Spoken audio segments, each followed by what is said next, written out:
उससे बहुत सारा सबक हमने सीखा और औरों का कष्ट दूर करने का जो हमने त्याग किया, उस त्याग से हमने औरों को शांति पुराई। तो यदि दैवी शक्ति हमारे पास नहीं होती तो हम औरों को शांति नहीं पुरा पाते, लेकिन दैवी शक्ति साथ में है। जैसे कि यदि क्वेश्चन खड़ा हो गया, एक सेवक ने कहा कि आम की आई नहीं काम न करो,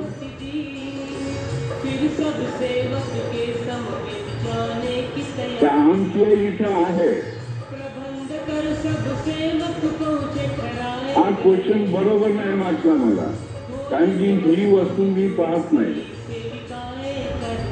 जी दैवी शक्ती आहे ती अदृश्य आहे, ती कोणाला दिसणार नाही आणि कधी पाहणार नाही,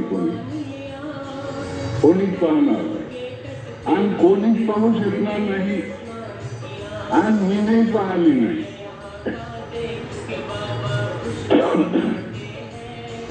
माझं एक आत्मविश्वास, आत्मबळ दैवी शक्तीच्या गुणावरून माझ्यामध्ये हे तयार झालं, आत्मशक्ती बळ।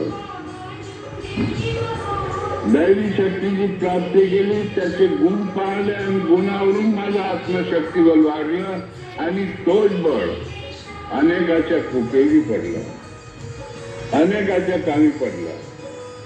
मी कोणाला देव दाखवू शकलो नाही, भाऊ दाखवलं का? हा देव आहे,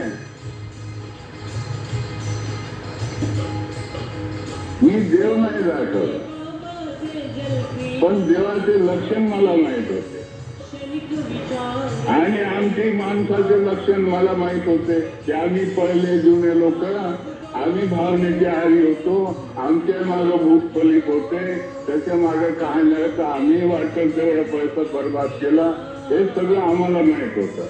तर आपल्यावर आम्ही सर्वांना ओळखलं की सगळे असेच आहेत, फसले नाही, सगळे असेच फसले आहेत।